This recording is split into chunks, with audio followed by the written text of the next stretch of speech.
मंगलमय मंगलकरं वीतरागविज्ञान नमो कामि जाते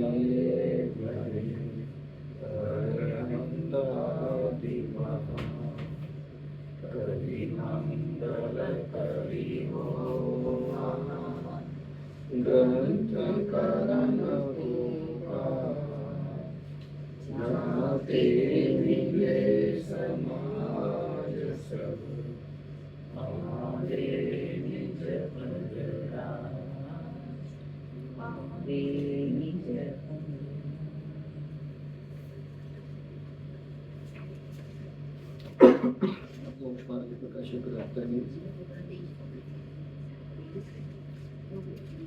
आठवें अधिकार में चर्चा कर रहे थे और कर्णायोग का व्याख्यान विधान हमारा चल रहा है। कर्णायोग हो गया थोड़ा सा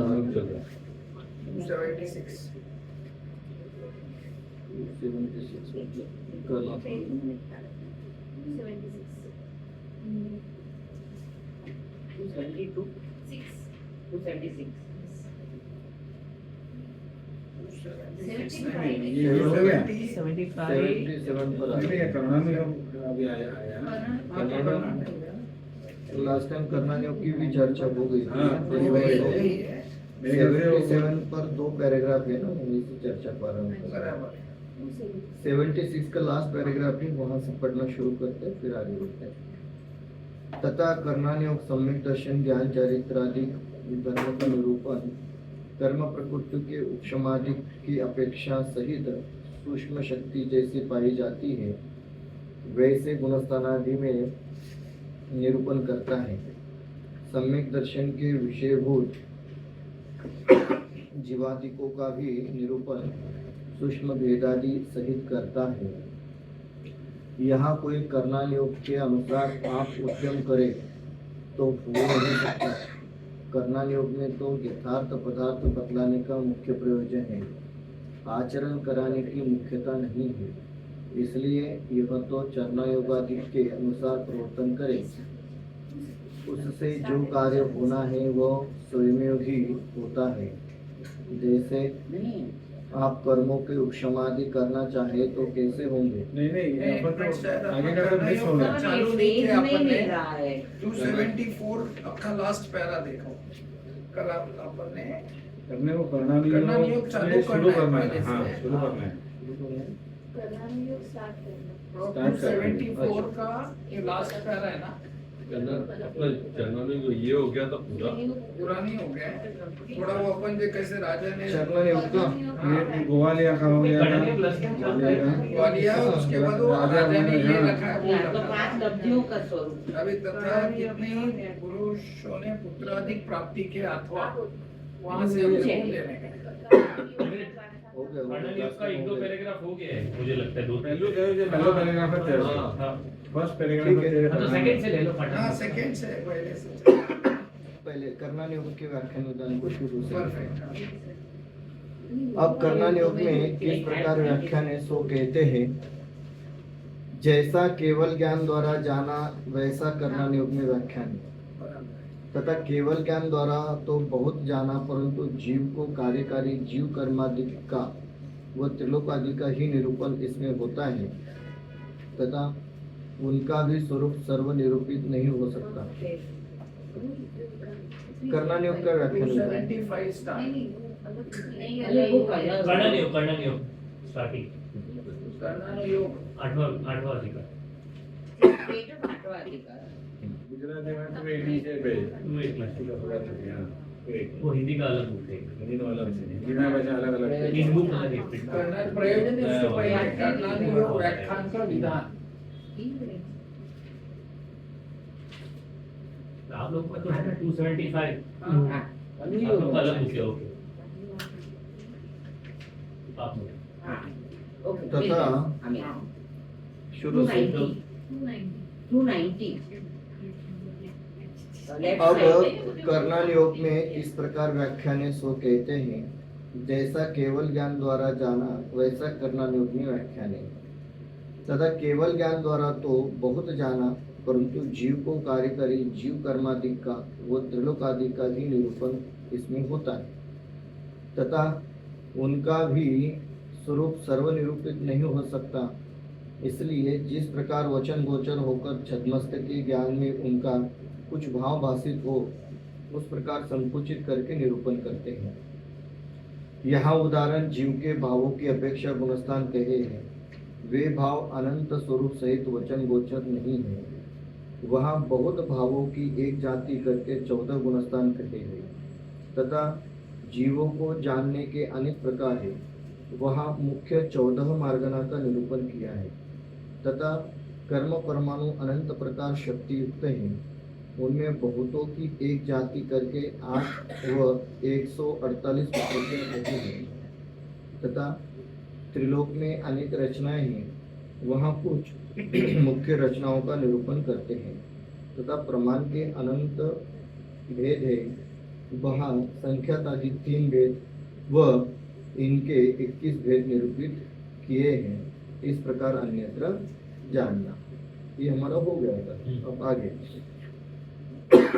तथा कर्णानुयोग में यद्यपि वस्तु के क्षेत्र काल भावादिक अखंडित है तथापि छद्मस्तों को हीनादिक ज्ञान होने के अर्थ प्रदेश समय अविभाग प्रतिच्छेद आदि की कल्पना करके उनका प्रमाण निरूपित करते हैं तथा एक वस्तु में भिन्न भिन्न गुणों का वो पर्यायों का भेद करके निरूपण करते हैं तथा जीव पुद्गलादिक यद्यपि भिन्न भिन्न है तथापि संबंधादि द्वारा अनेक द्रव्य से उत्पन्न गति जाति आदि भेदों को एक जीव के निरूपित करते हैं इत्यादि व्याख्यान व्यवहार में की प्रधानता सहित जानना।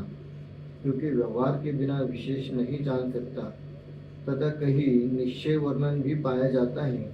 जैसे जीवादिक द्रव्यों का प्रमाण निरूपण किया वहाँ भिन्न भिन्न इतने ही द्रव्य है वह यथासंभव जान लेना।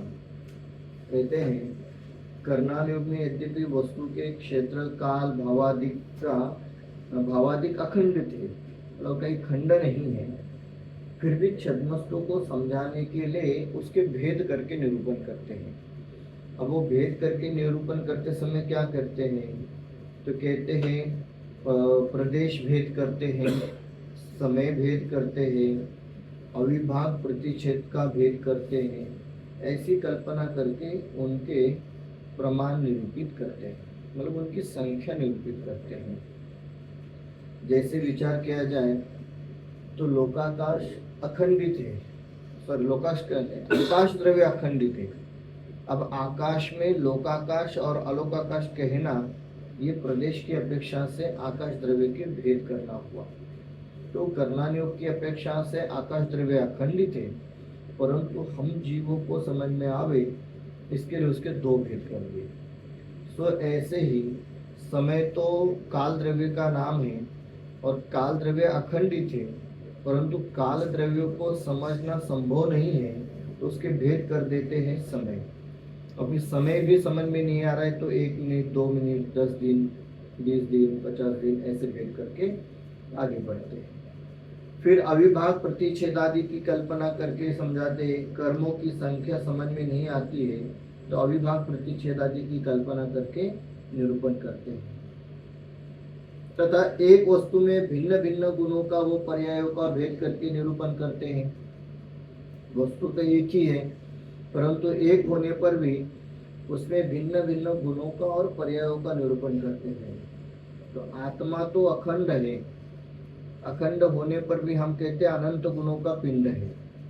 तो अनंत गुणों का पिंड ऐसा कथन करना इसका मतलब वो ये हो रहा है कि आपने आत्मा को गुणों की अपेक्षा से भिन्न भिन्न निरूपित किया है। विभाग प्रतिच्छेद मतलब जिसका विभाग दूसरा भाग नहीं हो सकता नहीं है। वो परमाणु की अपेक्षा से बात होगी। परमाणु का अंतिम भाग अविभाग प्रतिच्छेद। सो कह रहे हैं भिन्न भिन्न गुणों व पर्यायों का भेद करके निरूपण करते हैं तथा जीव पुद्गलादिक यद्यपि भिन्न भिन्न है तथापि संबंध आदि के द्वारा अनेक द्रव्यों से उत्पन्न गति जाति आदि भेदों को एक जीव के निरूपित करते हैं। ऐसा भी होता है। मनुष्य हाँ, जैसे मनुष्य गति कह रहे हैं। अब मनुष्य गति में तो देखा जाए तो पुद्गल और जीव के मिश्र अवस्था का नाम मनुष्य गति है। और मनुष्य गति को देख करके हम कहते हैं ये जीव है। तो ऐसा जो हमारा कथन हो रहा है वो भिन्न भिन्न द्रव्यों को मिला करके कथन होता है। ये कर्णानुयोग की पद्धति है। इत्यादि व्याख्यान व्यवहार नीति प्रधानता सहित जानना। मतलब कर्णानुयोग में अधिकांश कथन जो होते हैं वो व्यवहार की मुख्यता से ही होते हैं, सो उन्हें व्यवहार की मुख्यता से ही ग्रहण करना। क्योंकि व्यवहार के बिना विशेष नहीं जान सकता, व्यवहार के बिना विशेष जानने में नहीं आता है, इसलिए व्यवहार की मुख्यता से ही सारे कथन करता है। तथा कई निश्चय वर्णन भी पाया जाता है, जैसे जीवादि द्रव्यों का प्रमाण निरूपित किया, वह भिन्न भिन्न इतने ही द्रव्य है, वह यथासंभव जान लेना। और कहते कहीं कहीं निश्चय की मुख्यता से भी कथन करते हैं। और उदाहरण के लिए उन्होंने कहा जीवादि द्रव्यों का प्रमाण, मतलब जीवादि द्रव्यों की संख्या। जीव अनंत, पुद्गल अनंत अनंत, धर्म अधर्म, आकाश काल एक एक, ये होगी संख्या निश्चय। अभी निश्चय का वर्णन है, इसमें कोई व्यवहार की मुख्यता नहीं, व्यवहार का कोई प्रयोजन नहीं है। हाँ ठीक है, जीवों की संख्या का वर्णन करते समय हम कहते हैं मनुष्य गति में इतने जीव रहेंगे, देव गति में इतने रहेंगे, तो 84 लाख योनियों का जो वर्णन करते हैं, ये सब वर्णन करने के बाद भी हम कहते हैं चाहे वो मुक्त जीव हो या संसारी जीव हो, सब मिलाकर के कितने जीव, तो कहते हैं कि सब मिलाकर के अनंत जीव। सो कहने का अभिप्राय हो रहा है कि कहीं कहीं पर निश्चय की मुख्यता से कथन होता है और अधिकांश कथन जो है वो व्यवहार की मुख्यता से होता है। फिर लेकिन कर्णानुयोग में तो एक अपेक्षा है बोलने के लिए, बट कर्णानुयोग एकदम सूक्ष्म बात पकड़ता है। ये निश्चय की बात हो गई, निश्चय नय का कथन प्राइमरी निश्चय ने कही जो गुणस्थान है या सभी चीजें, तो निश्चय नहीं की अपेक्षा से ही हुई। नहीं, ऐसा नहीं कह पाए अभी। एक व्यवहार क्योंकि भेद करके गए इसलिए व्यवहार हुआ है। अभेद है, अभेद दृष्टि से देखा तो निश्चय नहीं व्यवहार है, बराबर। बट जो कर्णानुयोग पकड़ता है वो तो सूक्ष्म चीजें पकड़ता है ना, वो तो जी। यदि वो परमाणु की बात कर रहा है तो निश्चय करता है, और स्कंद की बात करेगा तो व्यवहार करेगा। जैसे हम कहेंगे पुद्गल द्रव्य क्या है, तो कहेगा परमाणु ही पुद्गल है, तब निश्चय करता है।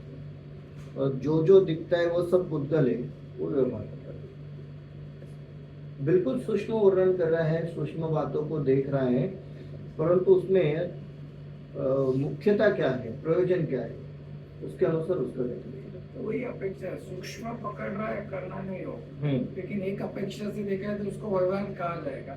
बिल्कुल, बट लेकिन है वो सही बात है, वो वैसा ही होना है।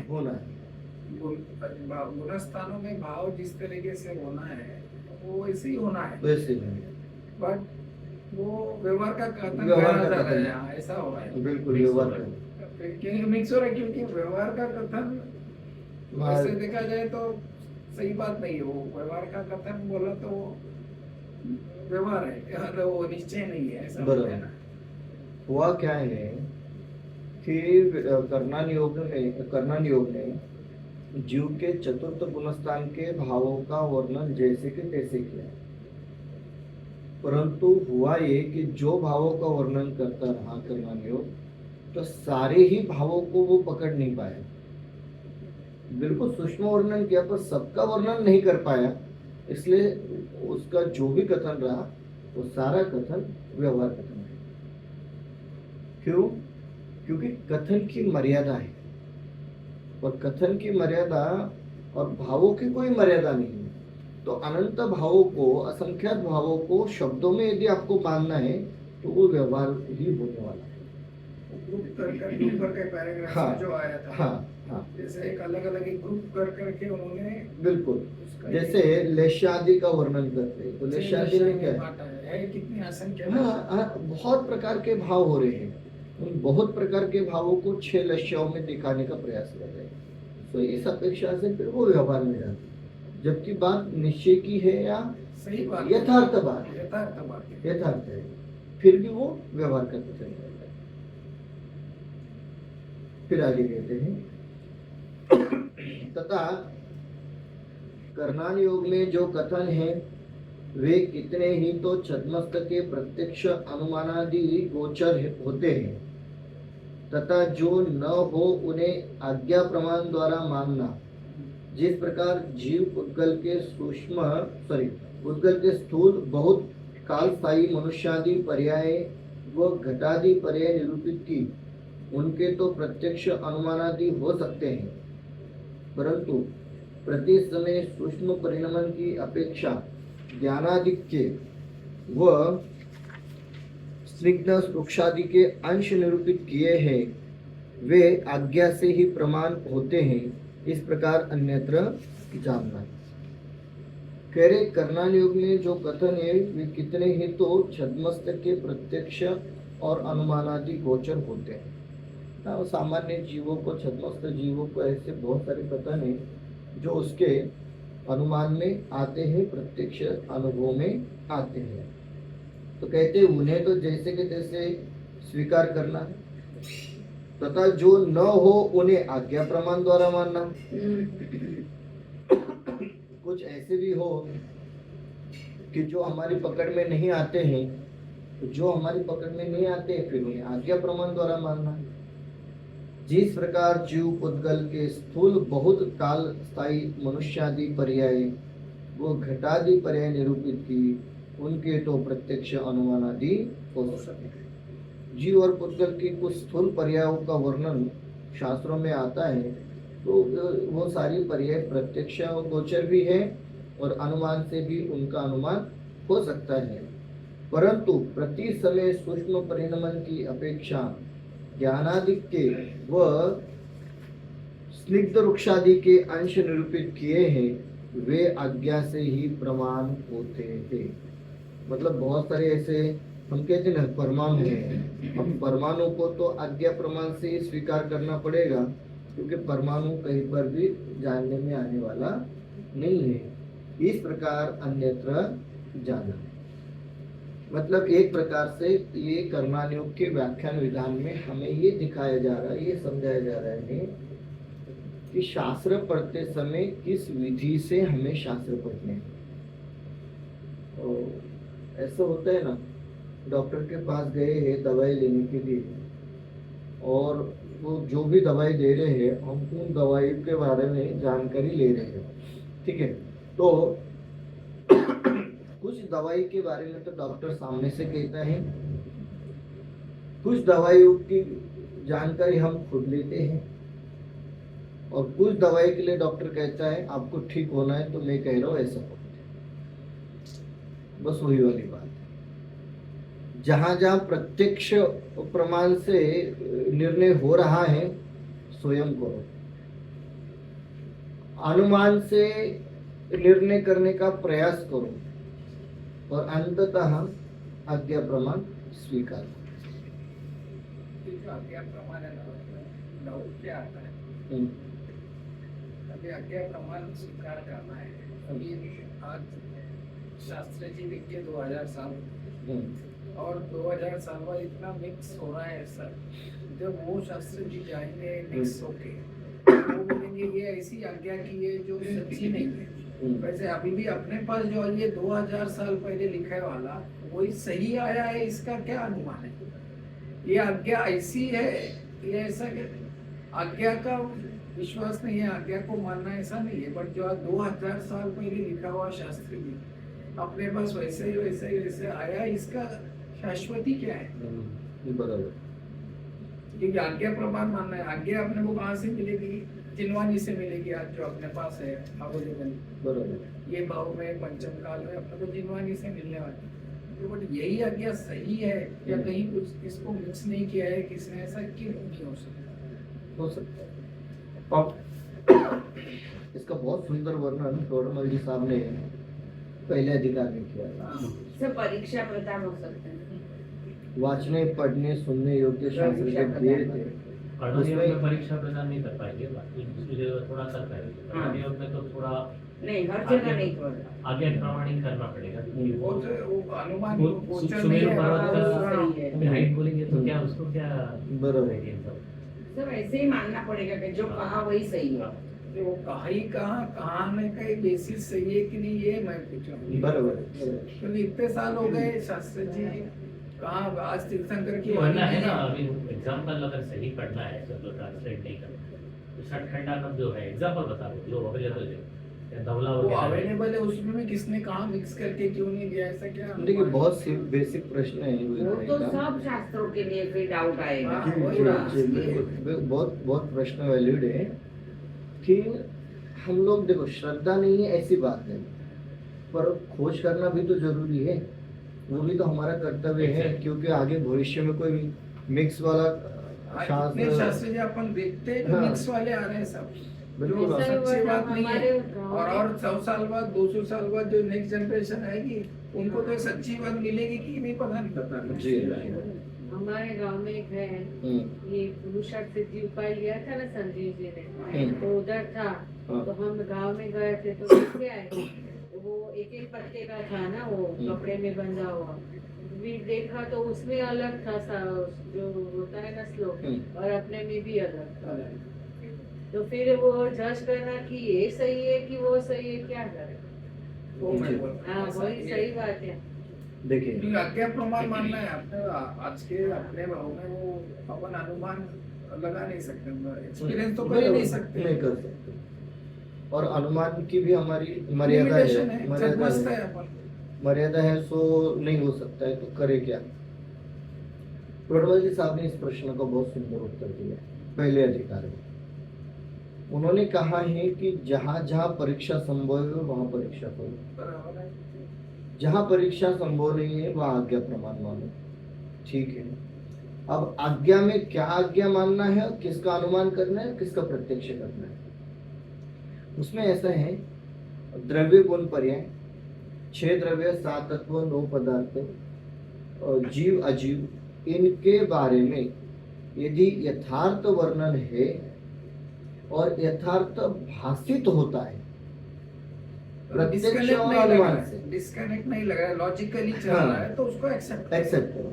प्रत्यक्ष अनुमान से देव शास्त्र गुरु 6 द्रव्य 7 तत्वों 9 पदार्थों का वर्णन यथार्थ भाषित हो रहा है, तो ये प्रयोजन भूत है।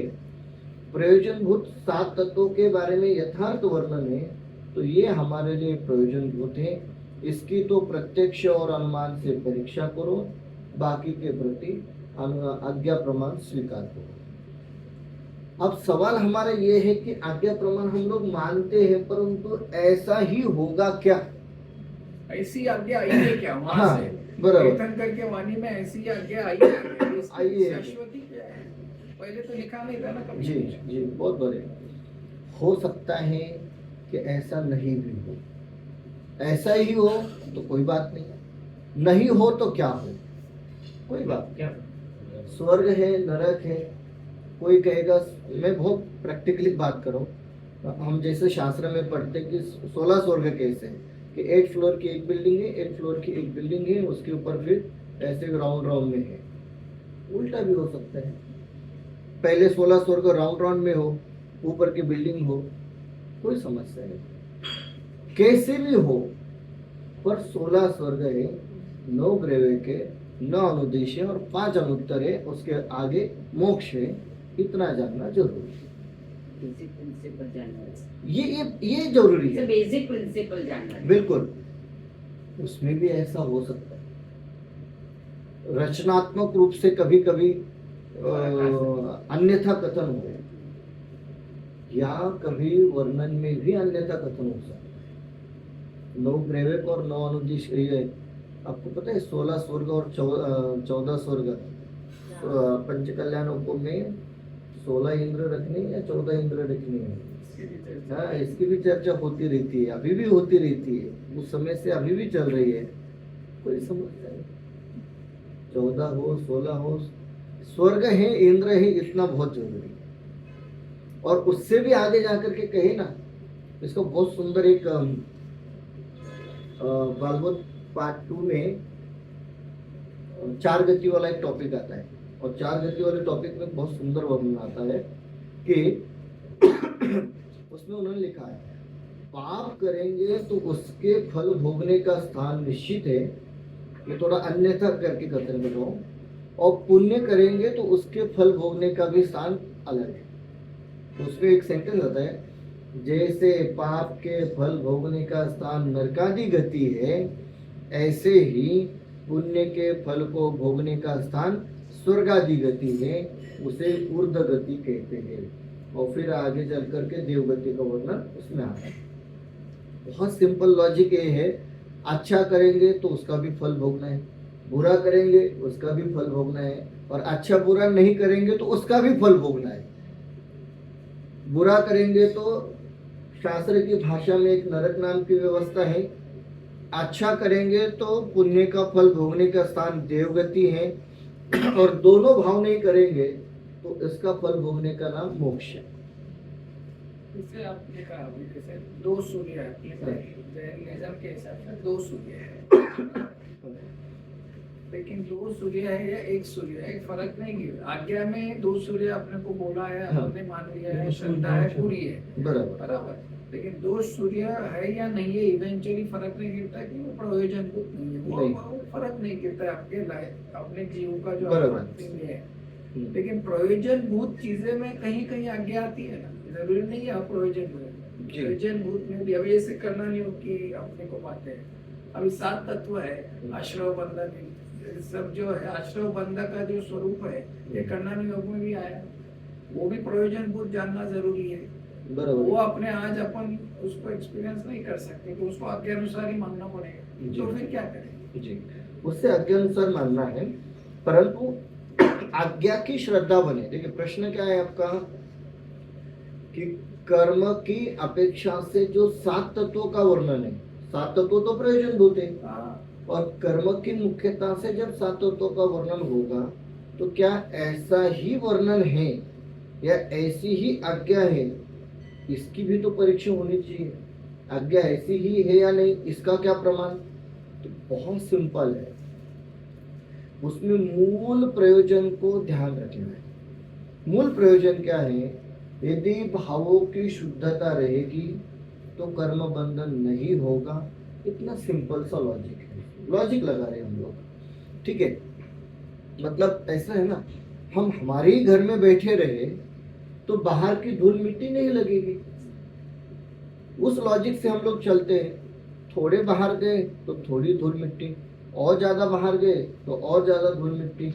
तो जितने हम धूल मिट्टी वाले प्रदेश में जाते हैं उतनी धूल मिट्टी हमें लगेगी, और उसके उल्टा जितना हम हमारे घर में रहेंगे उतनी धूल मिट्टी कम। बस यही लॉजिक से चलना है। जितना हम लोग खराब भाव करेंगे उतने खराब भाव प्रमाण कर्म बंध होगा।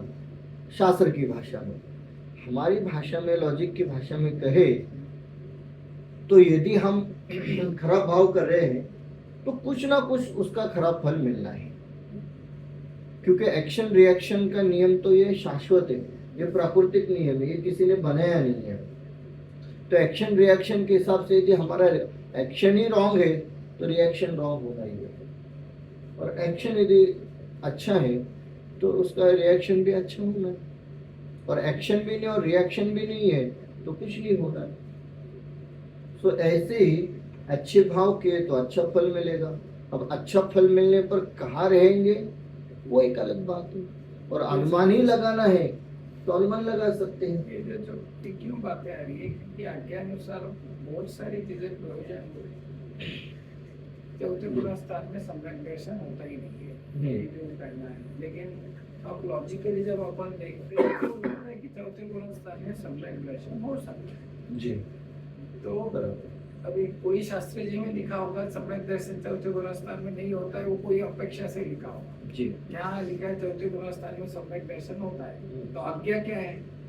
होता है। और अगर अपने लॉजिक के लिए पट रहा है तो वो आज्ञा अनुसार मान लेंगे कि नहीं बट चलते आप भरोसे वो केस में आप वो ये भी कर सकते हैं ना, हो सकता है कोई अपेक्षा लिखा हो बट पहला तो ऐसा अपफ्रंट नहीं होना चाहिए, उसके आगे पीछे कुछ होना होना चाहिए। चाहिए, बराबर है। अगर वो पूरा नहीं- स्कीम हाँ, देखना पड़ेगा वो जो भी है। नहीं भी है तो 2-3 पुस्तकें का रेफरेंस बनाना पड़ेगा अपने को, हाँ। 5-6 पुस्तकें जो भी अवेलेबल उसको है study उसमें करना study- पड़ेगा। हाँ तो वो तो परीक्षा प्रदानी तो होना ही पड़ेगा, होना उसकी वजह तो अपने पड़ेगा। पास option खाली नहीं है। आज्ञा अनुसार ही नहीं चलेगा। ऐसा नहीं करिए आप बैठ जाओगे कि नहीं ये फाइनल है तो नहीं, आपको अलग अलग एंगल से गुरुओं सोच का के- अलग अलग जिसने भी पुस्तकें लिखी है वो पुस्तकों को रेफरेंस में देखना ही पड़ेगा, तो तो आप फिर वो आज्ञा परीक्षा अनुसार ही में- नहीं हुआ। हाँ बट हर एक में नहीं लगेगा, जहाँ जहाँ लॉजिक परीक्षा कर सकते हो वहाँ उधर करना अभी पड़ेगा। सुमेरु पर्वत का किसी में लिखा है 1 लाख योजन, किसी में लिखा है 50,000, कोई फर्क नहीं पड़ता।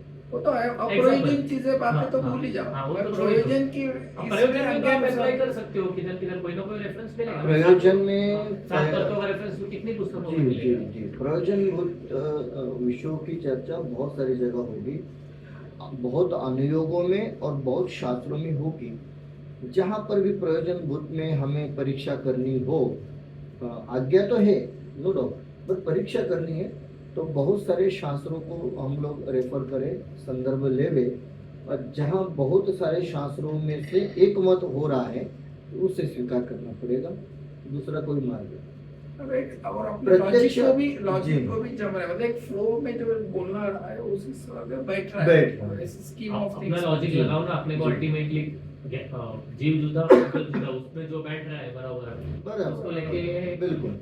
आगे बढ़ो। प्रयास ये करेंगे कि बहुत सारे शास्त्रों का संदर्भ लेंगे, फिर स्वयं का अनुमान और प्रत्यक्ष का विचार करेंगे, और जब तीनों का मिलान किसी एक पॉइंट पर आकर के रुक रहे हैं तो उसे आज्ञा रूप में स्वीकार करें। स्वीकार ऐसा करना पड़ेगा। और ऐसा भी है कि समयानुरूप चेंजेस तो होते हैं, होंगे। बिल्कुल होते हैं। समयानुरूप चेंजेस कैसे होते हैं, मैं एक सिंपल उदाहरण कहूँ तो अभी हो रहे, उसका एक उदाहरण देता हूँ। पुराने समय में जो काउंटिंग पद्धति थी वो बहुत अलग थी, और आज की काउंटिंग पद्धति बहुत अलग है। हम पुराने वाली काउंटिंग पद्धति को यदि आज के बच्चों को कहे, उन लोग को व्यवहार की वाली बात करता हूँ, 4 आना 8 आना किसको उन्हें पता है? नहीं समझ में आता है उन लोगों को। किसको पता है? Coin बच्चों तक को समझ 4 में आना आना मुश्किल नहीं होगा। एक आना अपने पापा एक आना वो बोल देते एक आना आना किधर दिखता है? 2 किसको पैसा पता 3 है? पैसा का कॉइन देखा है अपन ने, हाँ, 5 पैसा मतलब एक्चुअली वो कॉइन देखा है। Coin है, 5 पैसे, 5 पैसा 10 पैसा वो मिलन सुपारी 10 पैसे में आती थी, मिलन सुपारी खा के गला पकड़ता था और फिर धड़ पड़ती थी गाल पर। तो अब देखिए, अब वो वाली काउंटिंग सिस्टम अभी नहीं बचा है, तो अभी हम लोग तो ऐसे हम लोग जो आधा पल्ले उद्धार पल्ले और ये पढ़ते हैं ना, ये वही वाली तो बात होगी। पल्ले वाली सिस्टम हमें नहीं समझ में आती है, तो आगे चल करके क्या होने वाला है पता है, ये इतना स्थूल हो जाएगा कि जो हम लोग समय को काउंट करते हैं ना, हमें बस 1 दिन 2 दिन और मैक्सिमम हम कहेंगे 1000 वर्ष, तो बच्चे समझ जाएंगे मतलब अनंत समय। अनंत अनंत हो गया उनके लिए, 1000 वर्ष अनंत अनंत। तो ये काउंटिंग चलेगी आगे चल करके, और क्या उसका कारण है, जीवन मान घट रहा है। नहीं, ओवरऑल आज आदिनाथ भगवान की हाइट 500 धनुष से कौन विश्वास रखता है? नहीं रख पाएगा। 500 धनुष से मतलब यहाँ से 10 किलोमीटर 5-7 किलोमीटर की हाइट है। बराबर है, वो डायनासोर पिक्चर है ना उसके लिए, इसके लिए तो जरूरत अनुमानित है। हाँ।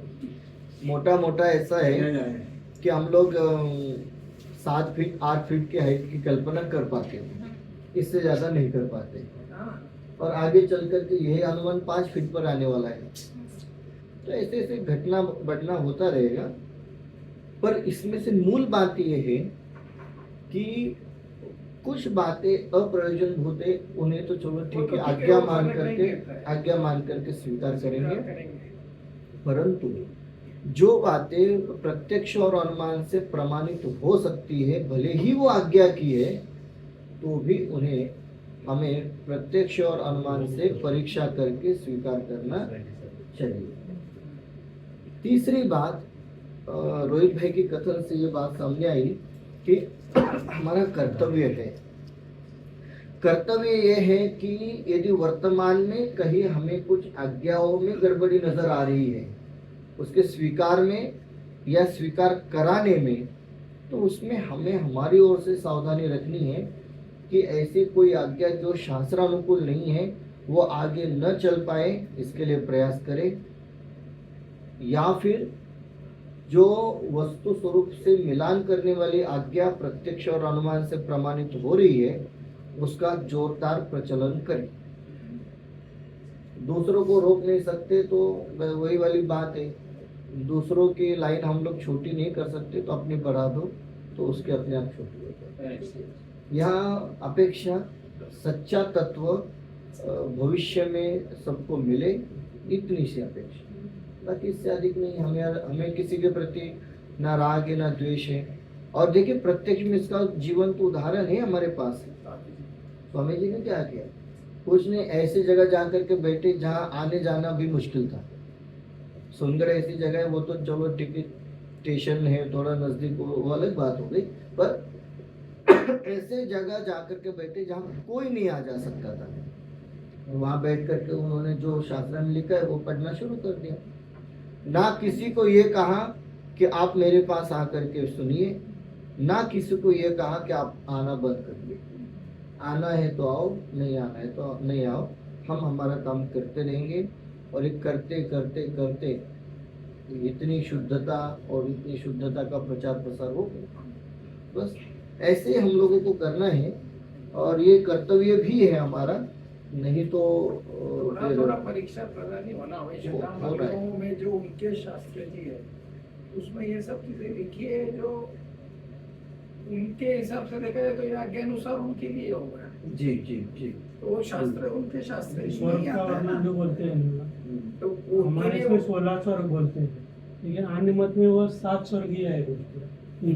ना, तो वो उनके लिए तो आज्ञा हो गई ना। वो बोले हाँ हमारी आज्ञा जो दिया है वो फॉलो कर रहे हैं। अपने लिए थोड़ा बहुत परीक्षा प्रदानी होना बहुत बहुत जरूरी। स्वामी जी अगर वो नहीं परीक्षा प्रदानी होते तो वो तो वही फॉलो कर रहे थे। बिल्कुल बिल्कुल बिल्कुल। और सही बात तो यदि विचार करें ना, तो जैसे जैसे हम परीक्षा करते रहेंगे तो वैसे वैसे जो मिथ्या मत है वो भी दूर होता जाएगा और जरूरी भी है। और थोड़ा बहुत यदि परीक्षा करके शास्त्र स्वाध्याय करते हैं तो श्रद्धा में भी दृढ़ता होती है और अन्य जीवों को भी उसका लाभ होता है। टोडरमल जी का वो वाक्य मुझे याद आता है, पहले अधिकार वाला। शिष्य का प्रश्न था, सब जगह मिलावट हो जाए और सभी मिलावट हो जाए तो फिर करे क्या? तो उन्होंने कहा कि नहीं नहीं ऐसा नहीं होगा। इस काल में हर कुछ समय के बाद कोई ना कोई ज्ञानी तो आएगा ही जो छोटे मोतियों में से सच्चे मोतियों को अलग करेगा और फिर सच्चे मोतियों की परंपरा आगे बढ़ेगी। तो ये तो होना है, हम प्रयास करेंगे जब तक ये सच्चे मोतियों को हम लोग सबको दिखा सके तब तक दिखाते रहेंगे, और जब नहीं बन रहा है तो कोई बात नहीं। लेकिन अपने जो ओरिजिनल शास्त्र है उसमें तो मिलावट करने की कोई गुंजाइश ही नहीं। एग्जाम्पल खंडागम, कषाय पाउड, दवला मा दवला जय दवला, वो 10-10, 15-15 पुस्तकें हैं। उसमें कहाँ जाके कौन से पार्ट में जाके मिलावट करेंगे? वो नहीं, पुस्तकें मैं- पढ़ना ही इतना इतना नहीं, वो तो ओरिजिनल सबको नहीं मिलेगा। हाँ मिलेगी नहीं। हाँ है अभी भी रेफरेंस तो है अभी भी। अभी है क्या होगा अभी ये मिलावट क्या छोटी-छोटी पुस्तकें पुस्तकें प्रकाशक मिलेंगी, अपने कोई पास नहीं। आ गया है बराबर। इसका ओरिजिनल अभी भी टोडरमल जी स्मारक के मंदिर में है ओरिजिनल, बट यहाँ से जाके ओरिजिनल से कोई मिलाप नहीं करेगा। अभी जिसने ये पब्लिकेशन है उसने कहीं लाइन चेंज कर दी है, कुछ Error भी हो गया। एरर हो गया, लाइन चेंज कर दिया। अपन वो अभी पढ़ रहे हैं, अपन तो मान लेंगे ना ये आज्ञा अनुसार ऐसा ही लिखा है। वो तो फिर अपने को दूसरा मेरा जो कहना था कि वो 2000 साल topic पहले लिखे वाला आज अपन आज्ञा अनुसार मानना है, बिल्कुल बराबर, श्रद्धा वही है अपनी। लेकिन जो आज में पढ़ रहे वही आज्ञा आई है कि नहीं, कौन से बेसिस पे? तो परीक्षा प्रदानी होना ही पड़ेगा जहाँ परीक्षा possible हो। हाँ, थोड़ा बहुत होना पड़ेगा, नहीं तो नहीं दृष्टि परीक्षा प्रदानी की रख करके ही बढ़ना पड़ेगा। उसका एक उदाहरण करता हूँ मिलावट वाली बात का, एक प्रत्यक्ष उदाहरण देता हूँ, फिर आप लोग मिलान कर लेना मेरे उदाहरण से। 10 लक्षण धर्म की जो पूजा है, पूजा उसमें ब्रह्मचर्य धर्म का ध्यानत राय जी ने जो वर्णन किया है, तो उन्होंने पूरी पूजा लिखी, फिर एक एक धर्म के अर्घ भी लिखे उसमें ब्रह्मचर्य धर्म के बारे में वर्णन जो किया है उसमें एक लाइन आती है, संसार में विष बेल नारी तज गए जोगीश्वरा। अब बहुत सारे शास्त्रों में इस लाइन को चेंज कर दिया। जिन्होंने भी पूजा की बुक तो सभी जगह है समाज में, तो बहुत सारी जगह चेंज किया। तो मुझे अभी याद आता है, मैं फाइनल ईयर में था और मैं बोकारो डिस्ट्रिक्ट में, गांव का नाम याद नहीं आ रहा, बोकारो डिस्ट्रिक्ट झारखंड में शिखर जी के पास में, वहाँ गया था 10 लक्षण में। तो वो मुझे उसके पहले पता नहीं था कि ऐसे चेंजेस होते हैं करके। तो वो शास्त्र लेकर के पढ़ने लगे तो वो अटकने लगे लाइन। अटकने पर मैंने फिर सर्च किया कि फिर मुझे एक पकड़ में आ गया कि ये लाइन चेंज हो गई, इसलिए मुझे अटक रहा है विषय। फिर मैंने वो जिनेंद्र अर्चना से मिलन किया तो पता चला जिनेंद्र अर्चना में ये लाइन है, यहाँ पर इन्होंने ये लाइन लिखी है। फिर उस दिन हमारा जो व्याख्यान था और प्रवचन था, तो उसमें मैंने वो कहा कि देखिए, ऐसे लाइन चेंज करने से थोड़ी ना कोई नारी के प्रति आपका सम्मान होगा। और ध्यानत राय जी ने लिखा है तो ये कोई नारी का अपमान नहीं लिखा है। वह नारी शब्द का मतलब ये है कि विषय भोगने के भाव, और विषय भोगने के भाव जो जो त्यागेगा वो सब मोक्ष की ओर बढ़ेगा। तो वहाँ व्यक्ति विशेष न होकर के भाव अपेक्षा से है। और काफी बार क्या होता है, जो राइटर होते हैं ना, रचनाकार, उनके मन में उस समय में प्रचलित जो शब्द होते हैं वो इसे यूज करते हैं। कहने का अभिप्राय था विषय भोगों के भाव, और विषय भोगों के भावों को दिखाने की पद्धति उस समय नारी शब्द था, तो उन्होंने यूज कर लिया। हमने शब्दशः अर्थ लिया, शब्दशः अर्थ लेकर के बड़े बड़े अच्छे अच्छे लोगों ने वो लाइन ही चेंज कर दी, हो गए मिलावट, आगे चल गए। तो मूल ध्यानत राय जी को हम लोगों ने चेंज कर दिया। सो ऐसा नहीं होना चाहिए। तो ऐसे समय में हमारी जिम्मेदारी बनती है कि हम उसका विशेष अर्थ समझें, प्रत्यक्ष अनुमान से, और फिर मिलान करें और यथार्थ कथन करें।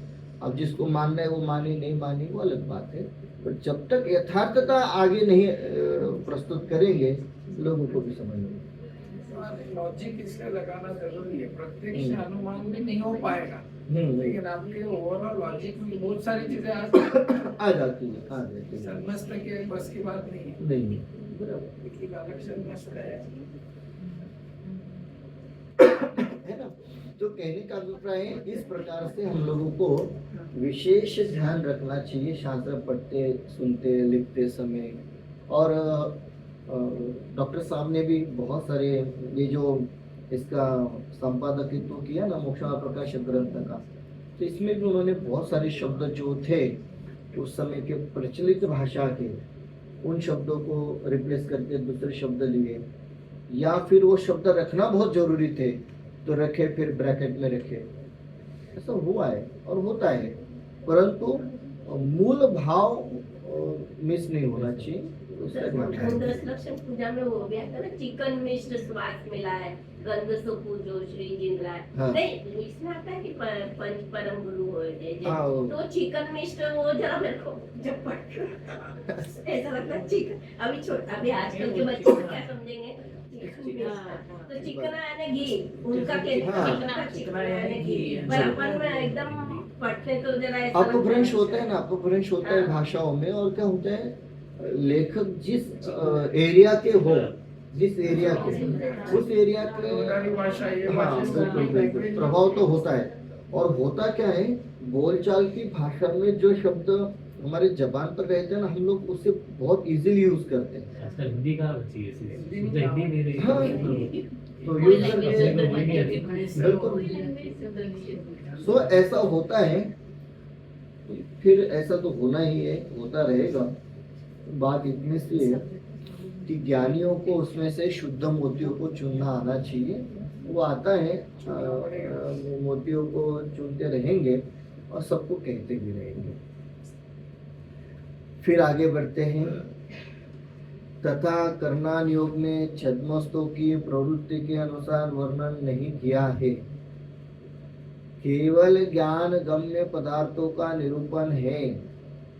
जिस प्रकार कितने ही जीव तो द्रव्यादि का विचार करते हैं, वो व्रताधिक पालते हैं, परंतु उनके अंतरंग सम्यक व चारित्र शक्ति नहीं है, इसलिए उनको मिथ्या दृष्टि अव्रती कहते हैं।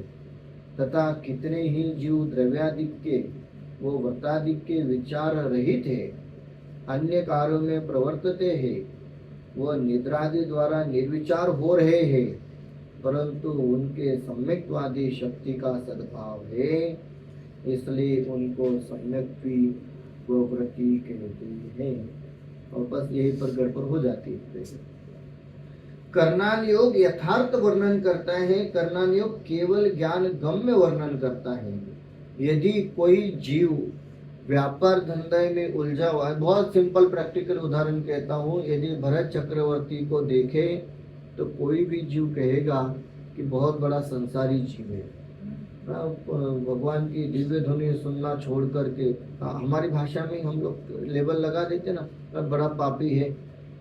भगवान की दिव्य ध्वनि सुनना छोड़ करके देखो देखो कहाँ जा रहा है 6 खंड जीतने के लिए, ये हमारी स्टाइल है। तो वो कह रहे छद्मस्त का है वो तो कथन, परंतु केवल ज्ञान गम्य वर्णन में ऐसा नहीं होता है। कहने का अभिप्राय क्या है इस पैराग्राफ का? ये पैराग्राफ कहना क्या चाहता है? किसी भी जीव की बाह्य दशा और तत्समय के परिणामों को देखकर उसके बारे में निर्णय नहीं करना। उसकी बाह्य दशा और तत्समय के परिणाम कर्मोदय के कारण से है। अंतरंग में उस जीव की स्थिति कुछ और भी हो सकती है या और भी हो जाएगी, है ना। मतलब कहने का अभिप्राय ये है कि फिर उसी उदाहरण को आगे बढ़ाते हैं। उदाहरण मोटा मोटा, सवेरे 11 बजे, मुझे वो याद नहीं इसके लिए मैं उदाहरण बना रहा हूँ। सवेरे 11 बजे भरत चक्रवर्ती राज्यसभा में बैठ करके सबको आदेश दे रहे हैं, आपको ये काम करना है, ये काम करना है, ये काम करना है। तो सुनने वाले कह रहे होंगे कैसा राजा है, कोई धर्म कर्म करता नहीं है, कभी मोक्ष जाने की इच्छा रखता नहीं है, बहुत सामान्य जीवों की भाषा में पापी है, हम लोगों को काम पर लगाता है आदि आदि। और पता चला अगले 1 घंटे के बाद खुद ही मोक्ष चले गए, बोलने वाले बोलते रहे। ऐसा हो सकता है, ये तो संभावनात्मक बातें हैं। वही है ना, हुआ, ये तो प्रत्यक्ष हुआ है। और कितने सारे उदाहरण हम लोग देखते हैं। मैं वर्तमान की भी यदि बात करूँ ना सही में, अब वो हम उदाहरण आधा ही देखते हैं, आधा जितना हमें अपेक्षित है। बहुत सारे हम लोग ऐसे उदाहरण देखते हैं जो यंगस्टर अमेरिका में और फॉरेन कंट्रीज में बहुत अच्छे जॉब कर रहे हैं, बहुत अच्छा पैकेज है उन लोगों को, और बहुत ऐशो आराम की जिंदगी जीवन जी रहे हैं। और पता चला किसी कारणवश किसी गुरु के समागम में आए और तत्वों की रुचि लगी, सब छोड़ छाड़ करके मुनि बन गए, साधु बन गए। बहुत सारे उदाहरण, दीक्षा ले ले, बहुत सारे उदाहरण हम लोग देख रहे हैं। हम उदाहरण इतना ही देख रहे हैं कि यदि आप 2 महीने पहले उन्हें देखते तो हम कहते हैं कैसे व्यक्ति है। 2 महीने बाद पता चला कि सब जीवन को लगते हैं। उसका एक सुंदर अच्छा उदाहरण यदि मैं कहूँ, अच्छा वाला कहता हूँ, हमारे वो विकास जी छाबड़ा और प्रकाश जी छाबड़ा दोनों छोड़ते हैं। यदि हम कुछ समय पहले की बात करते तो हम कहते देखो कितने संसार में रचे बचे, कंटिन्यू वो लगे हुए काम में आदि अगले समय देखो तो कितने धर्मों में रचे। तो इसमें ऐसी कोई बात नहीं है। कहने का अभिप्राय ये पैराग्राफ हम लोगों को ये कह रहा है, सब जीवों को भोलेला भगवान है, इसी दृष्टि से देखना है। तो शिवमूर्ति में राष्ट्रों में ऐसे ही हाँ। है। देखो मुझे ये भोलेला भगवान वाली बात ना बहुत सुंदर लगती है, मैं बहुत बार रिपीट कर चुका। ना हमें किसी का प्रति द्वेष रखना है, द्वेष तो रखना ही नहीं, पर दया का भी भाव नहीं रखना है। अरे रे बेचारा कुछ नहीं है, कर्मोदय का परिणाम चल रहा है, हट जाएगा तो पता चला अगले समय भगवान बन गया। इसलिए गुरुदेव श्री ने बहुत सुंदर उसका वर्णन किया है, भूलेला भगवान छे। कभी भी वापस सुधर सकता। बस ये भूलेला भगवान है ना, ये समदृष्टि है, ये समदृष्टि, समता दृष्टि है, सहजता है, ना उसके प्रति राग है, ना द्वेष है, ना दया है, ना करुणा है, ना क्षमा है, कुछ नहीं है, बस वस्तु स्वरूप है। जैसे कि खदान में पड़ा हुआ सोना है, उसे देख करके हमारे मन में क्या भाव आता है? ऐसा था, ओहो कितना कीमती है, पर देखो देखो देखो मिट्टी में लिपटा हुआ है। नहीं, वो मिट्टी के साथ भी हम उसे सोना है ऐसा ही देखते हैं, और मिट्टी हटने पर भी हमारे दृष्टि में उसकी उतनी ही कीमत है। बस यहाँ पर ये पैराग्राफ यही कहता है, हर जीव को भगवान की दृष्टि से देखो, ये भगवान ही है। नहीं नहीं, अभी तो हाथी बन करके घूम रहे हैं, अब कोई बात नहीं, बाहर से हाथी है, अंदर से भगवान है। पहले अपने को तो भगवान देख ले। बराबर है। बात तो सही है कि पहले मैं स्वयं भगवान हूँ इसका निर्णय हो, फिर सबको भगवान रूप से देखे। बहुत सुंदर बात। इसलिए कहते हैं कि भाई तथा कर्णालय में छद्मस्तु की प्रवृत्ति के अनुसार वर्णन नहीं किया है, केवल ज्ञान गम्य पदार्थों का निरूपण है। जिस प्रकार कितने ही जीव तो द्रव्यादिक का विचार करते हैं, वो व्रतादिक पालते हैं, परंतु उनके अंतरंग सम्यक्त्व चारित्र शक्ति नहीं है। ठीक है, कितने जो द्रव्यादिक का विचार कर रहे, व्रतादिक पालन कर रहे हैं, परंतु अंतरंग में सम्यक्त्व चारित्र की शक्ति नहीं है, इसलिए उनको मिथ्या दृष्टि अवृत्ति कहते हैं। तथा कितने ही जीव द्रव्यादिक के व व्रतादिक के विचार रहित है। ये विचार रहित है मतलब नहीं पता। हाँ, वो स्वाध्याय रूप से विचार नहीं कर रहे हैं, शास्त्र के अनुसार विचार नहीं कर रहे हैं, कोई बहुत बड़े व्रतादि का पालन नहीं करते हैं, अन्य कार्यों में प्रवर्तते हैं, वह निद्रादि द्वारा निर्विचार हो रहे हैं। हाँ ठीक है, यथा समय सो भी रहे, काम धाम कर रहे, थक रहे तो सो भी रहे हैं, परंतु उनके सम्यक्त्वादि शक्ति का सद्भाव है, इसलिए उनको सम्यक्ति व व्रति कहते हैं। तो सम्यक्ति है, वो व्रति है, बाहर से जो दिखता है वैसा नहीं है। वैसा नहीं है। भरत युद्ध करने का मतलब हाँ बिल्कुल, मतलब सम्यक थी था, अंदर से तो क्या? अंदर से सम्यक दृष्टि कर रहा है, बाहुबली से बिल्कुल युद्ध करना चाहिए। वो जान रहे हैं सम्यक दृष्टि के अगले समय में मुझे भी ये छोड़ना है, फिर भी भरत चक्रवर्ती के बाहुबली के साथ उलझ गए, और बाहुबली भी जानते थे कि अगले समय में मुझे भी ये सब छोड़ना है, पर नहीं, तो तत्समय की है। मतलब कर्मोदय के अनुसार किसी भी जीव का कोई निर्णय नहीं करना है, कर्म का उदय है जान करके छोड़ देना है। एक पैराग्राफ और लेते हैं। तथा किसी जीव के कषायों की प्रवृत्ति तो बहुत है, और उसके अंतरंग कषाय शक्ति थोड़ी है, तो उसे मंद कषाय कहते हैं। तथा किसी जीव के कषायों की प्रवृत्ति तो थोड़ी है, और उनके अंतरंग कषाय शक्ति बहुत है, तो उसे तीव्र कषाय कहते हैं। जैसे व्यंतराधिक देव कषायों से नगर नाशादि कार्य करते हैं, तथापि उनके थोड़ी कषाय शक्ति से पीतलेशा कही है, और एकेंद्राधिक जीव कषाय कार्य करते दिखाई नहीं देते, तथापि उनके बहुत कषाय शक्ति से कृष्णादि लेशा कही है।